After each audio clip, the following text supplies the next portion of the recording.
The more you give, the more you are taken for granted. You already feel this happening, even if you don't want to admit it. At the beginning, everything was different. People noticed you without you trying. They responded faster. They respected your time. They valued your presence like it meant something. And you didn't have to fight for it. You didn't have to prove anything. It just existed, naturally, effortlessly. But then something shifted, slowly, quietly, almost invisibly. You started giving more attention, more time, more availability. You thought this would strengthen your position, make you more important, more appreciated. But the opposite happened.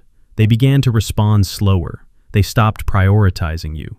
Conversations became shorter. Plans became optional. You became easy to ignore. And now you're here questioning what went wrong.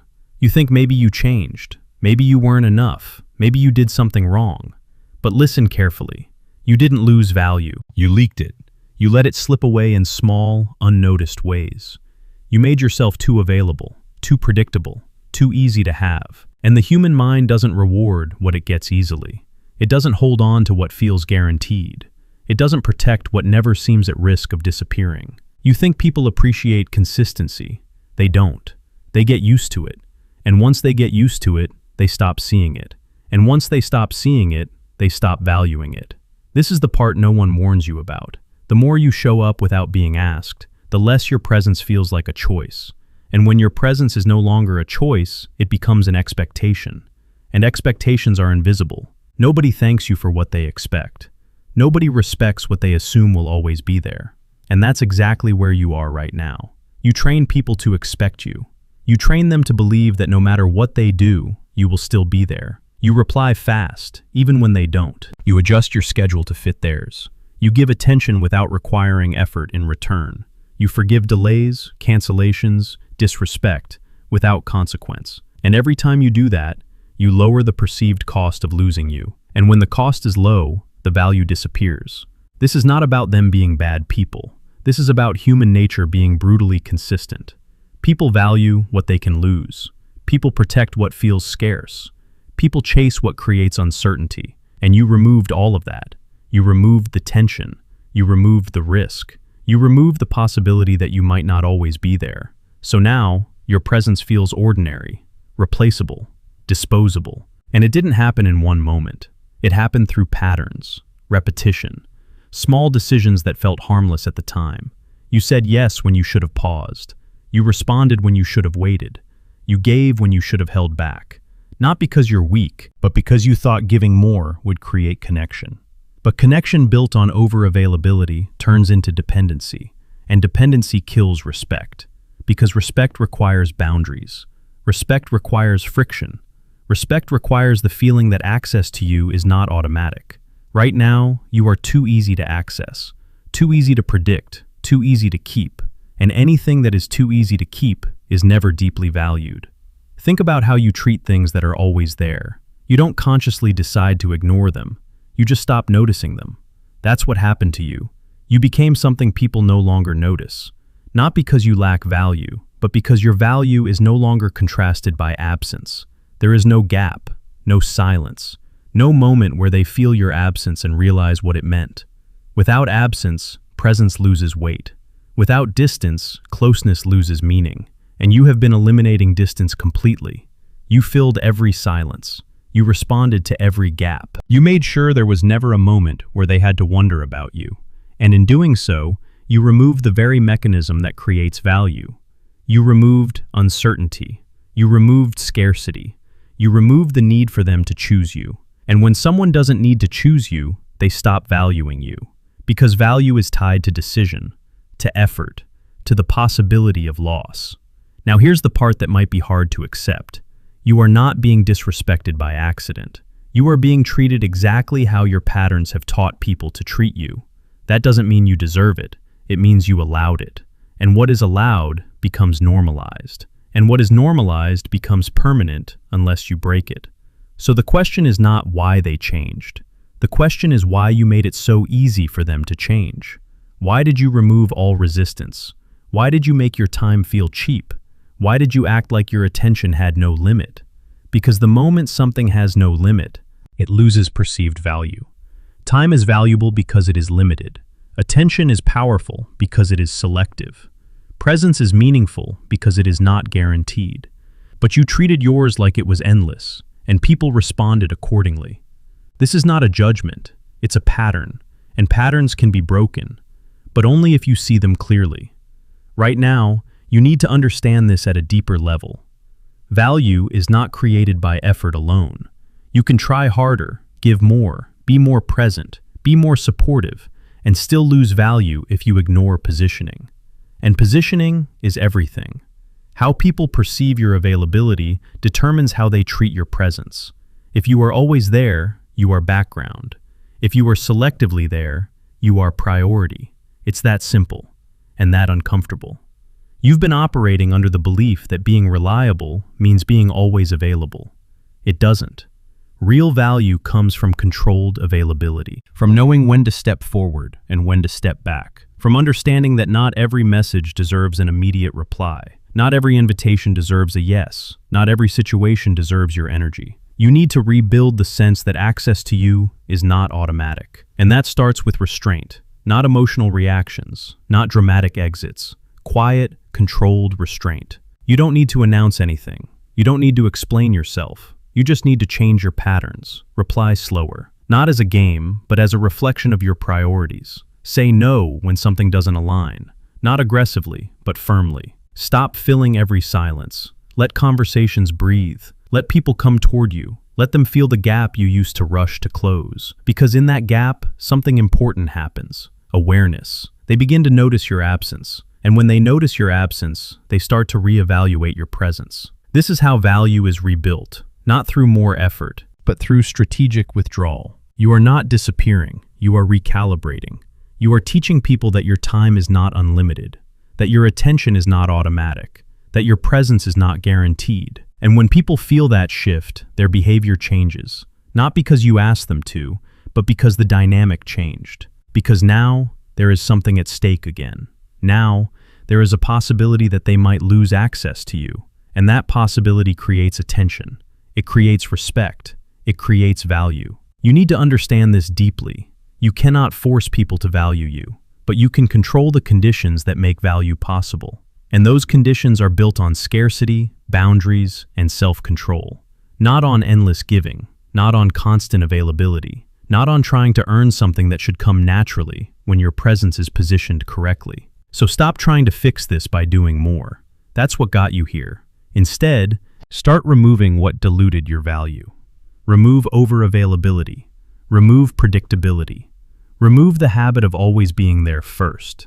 Replace it with intention, with selectiveness, with control. And watch what happens. People will not say anything at first, but they will feel it. The shift, the difference, the absence of what used to be constant. And that feeling will bring your value back into focus. Because value was never about how much you gave. It was always about how much your presence was felt when it was no longer guaranteed. And now, for the first time, you're starting to see that clearly. Let's cut through the illusion immediately. People don't slowly stop valuing you because you suddenly became less intelligent, less interesting, or less worthy. That is the story you tell yourself because it feels personal, but the truth is colder and far more mechanical. They stop valuing you because you removed all resistance between them and your presence. You made access effortless, predictable, guaranteed. And when something becomes guaranteed, the human brain stops assigning importance to it. You didn't fall off. You flattened out. You became constant in a world where the mind only reacts to contrast. That's the reality most people avoid because it forces them to confront their own patterns. You believed consistency alone would build respect, but consistency without boundaries becomes invisibility. You kept showing up, kept giving, kept proving, thinking effort would secure your place. But effort without tension turns into background noise. And background noise is never valued. It is tolerated at best. Now understand the deeper layer beneath this. Human nature is not designed to appreciate stability in the way you think. It is wired to detect change, to chase what is uncertain, to assign value to what feels limited. The brain filters out what is always there because it needs to conserve attention for what might be lost. That means when you are always available, always responsive, always present. You are unconsciously telling people that you are not scarce, not at risk, not something they need to secure. And the moment that signal is sent repeatedly, their behavior adjusts without them even realizing it. They don't sit there and decide to respect you less. They simply feel less urgency toward you. And urgency is the foundation of perceived value. Without urgency, attention drifts. Without attention, respect erodes. Without respect, you become optional. This is not emotional, it is structural. Now picture a simple scenario because this is where it becomes undeniable. In the beginning, you have your own rhythm.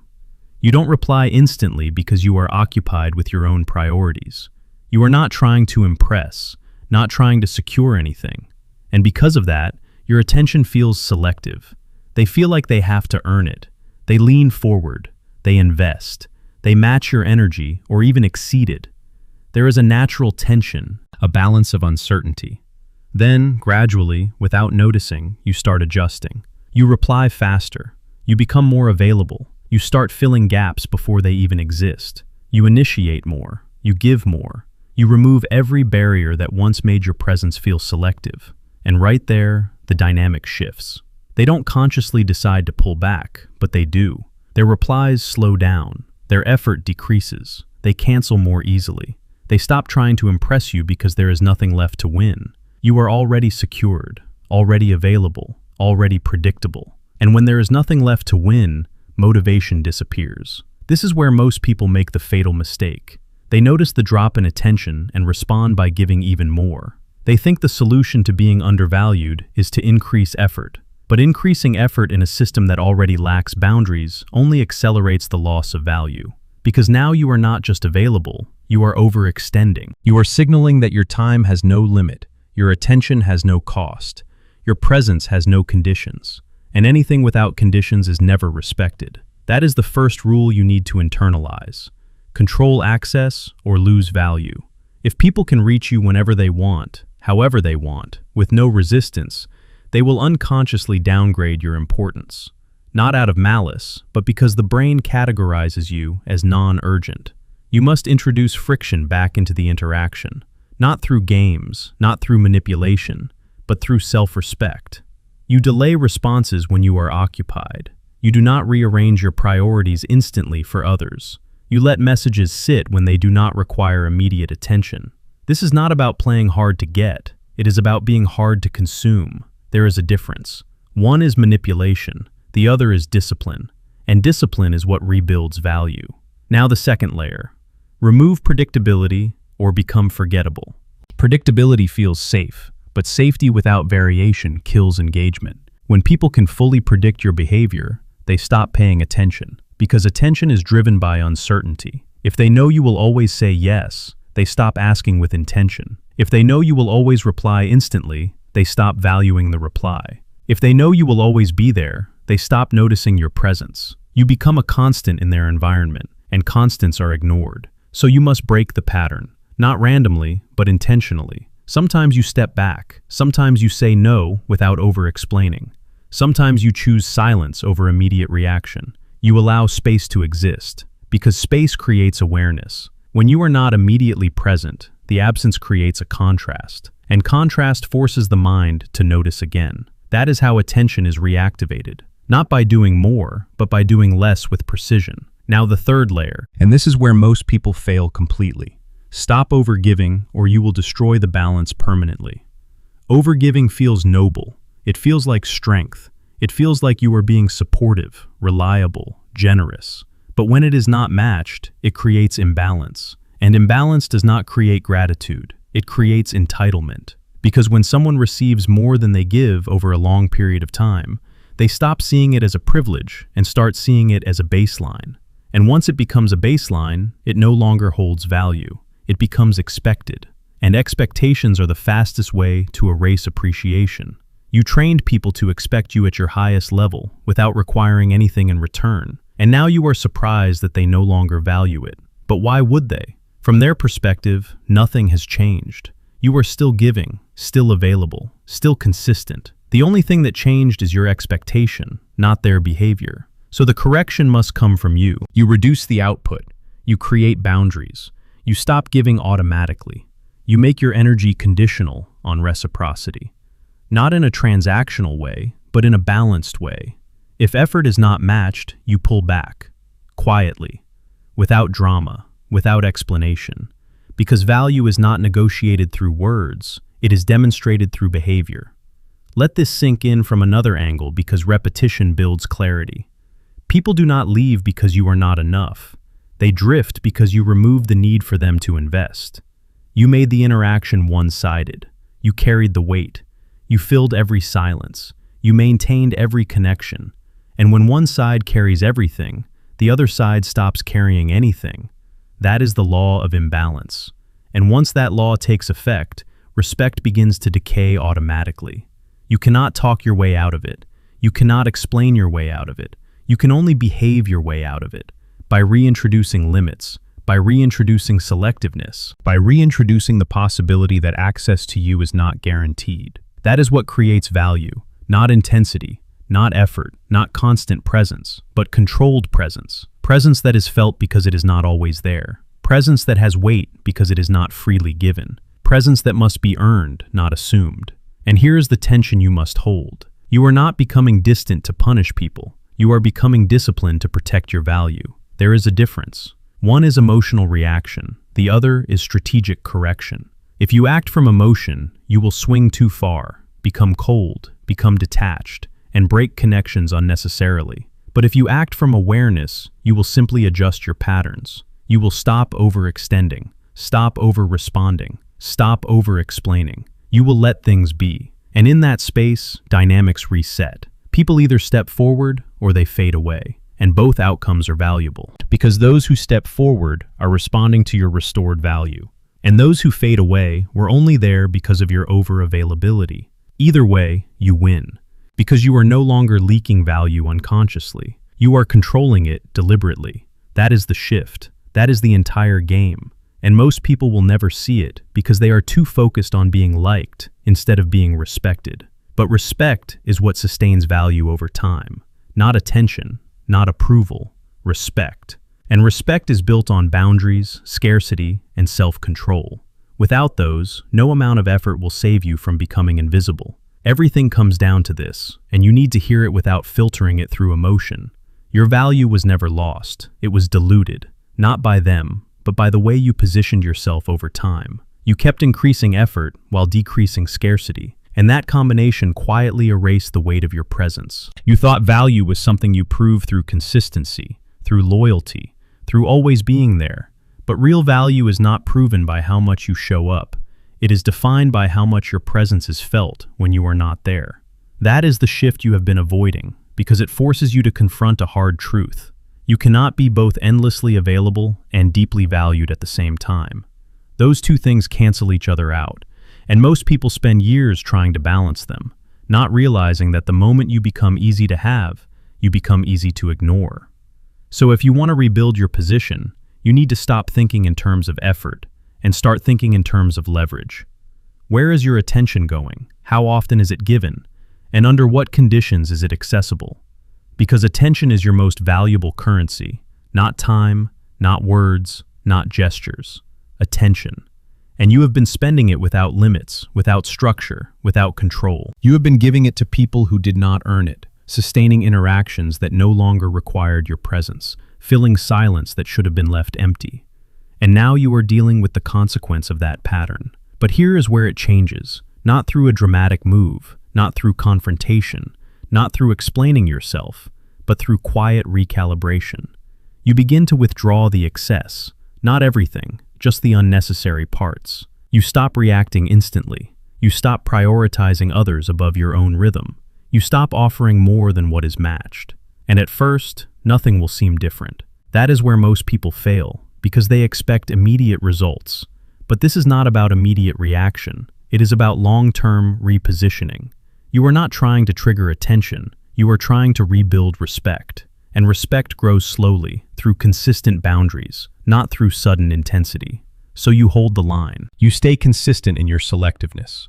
You let people feel the difference without explaining it. Because when you explain, you weaken the impact. When you justify, you invite negotiation. And value is never negotiated. it is perceived. You let your behavior speak in a language that does not require validation. You respond when it aligns, not when it is expected. You engage when there is mutual investment, not when there is convenience. You allow conversations to end naturally instead of forcing continuity. You allow distance to exist instead of rushing to close it. And in that distance, something powerful begins to happen. People start noticing what is no longer automatic. They start questioning the shift. They start adjusting their behavior, not because you ask them to, but because the dynamic no longer favors their passivity. That is how control is reestablished, not by force, but by absence, not by intensity, but by restraint. And here's the final rule you must internalize if you want this to last.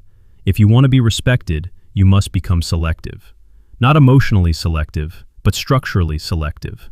Your time is not for everyone. Your attention is not for everything.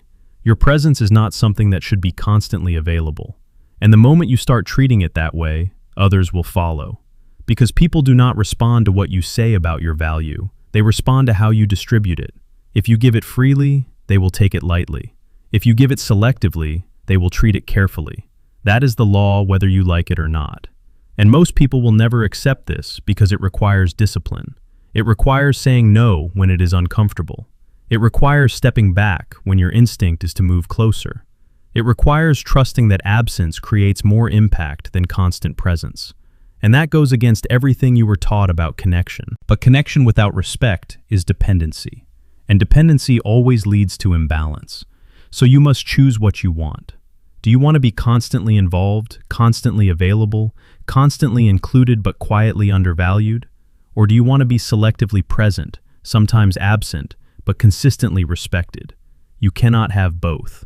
And once you understand that, your decisions become clearer. You stop chasing validation. You stop trying to fix how people see you through more effort. You stop overcompensating for the fear of losing them. Because you realize something most people never fully accept. The fear of losing people is exactly what makes you lose value in their eyes. When your behavior is driven by that fear, it removes all tension, all uncertainty, all reason for them to invest. And without investment, there is no value. So you reverse it. You stop acting from fear and start acting from control. You allow the possibility of distance. You accept that not everyone will stay. You accept that some connections only existed because of your over-availability. And instead of trying to maintain everything, you focus on maintaining your standard. Because your standard is what determines your value, not the number of people around you. And once that standard is clear, everything else aligns around it. People either meet it or they fall away. And that is not loss. That is filtration. That is how you rebuild an environment where your presence actually matters. And here is the truth that will separate you from most people if you actually apply it. Most people will hear this, understand it intellectually, and then go back to their old patterns the moment they feel ignored again. They will reply fast. They will give more. They will try harder. Because discipline is uncomfortable, and overgiving feels safe.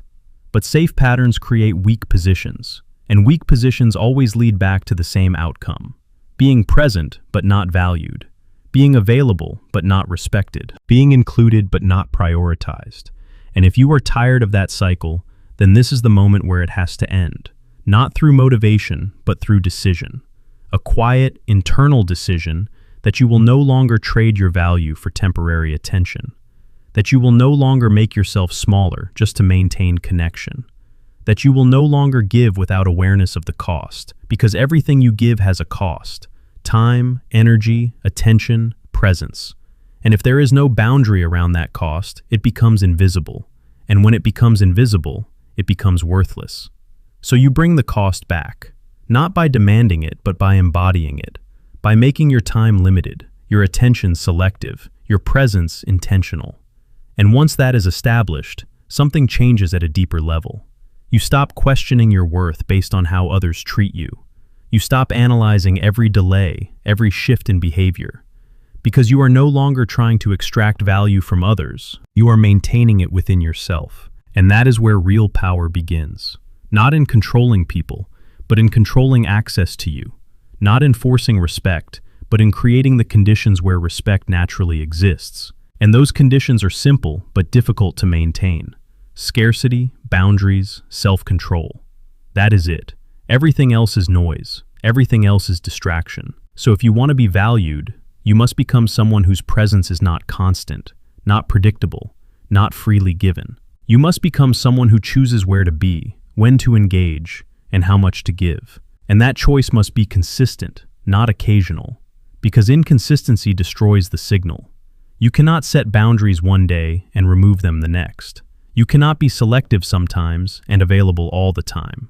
You must hold the line even when it feels unnatural, even when silence feels uncomfortable, even when stepping back feels like you are losing something. Because what you are actually losing is not value, it is dependency. And dependency is what kept you in a position where you were easy to overlook. So let it go. Let the silence exist. Let the space expand. Let people come toward you instead of you always moving toward them. And watch what happens. Some will step closer. Some will step away. But for the first time, the dynamic will be real. Not maintained by your effort, but shaped by mutual investment. And that is where value lives. Not in how much you give, but in how much your presence is chosen by others when it is no longer guaranteed. Most people will never understand this because they are too focused on being needed instead of being respected. They confuse attention with value, consistency with importance, availability with connection, and they will continue to repeat the same pattern over and over, wondering why nothing changes. But you are not in that position anymore. You have seen the mechanism behind it. You understand the cost of over-availability. You understand the power of restraint. And now, the only thing left is application. Not perfect, not immediate, but consistent. Because consistency and boundaries is what rebuilds everything you lost. So do not rush to show up. Do not rush to respond. Do not rush to give. Let your presence carry weight again. Let your absence create awareness. Let your value be felt, not explained. And once you do that, you will notice something that most people never experience. You will no longer need to ask for respect. It will be built into the way people approach you, into the way they speak to you, into the way they prioritize you. Because value is no longer something you are trying to prove. It is something you have structured. And once it is structured, it does not fluctuate based on others. It remains stable, controlled, and undeniable. So if you want to keep that, if you want to stay in that position, then remember this final truth and do not forget it. If you want to be valued, you must be willing to not always be there. And if you are not willing to do that, then you are choosing to remain invisible, no matter how much you give. Watch this again, not for motivation, but for clarity. Because every time you return to your old pattern, you are quietly lowering your value again without realizing it.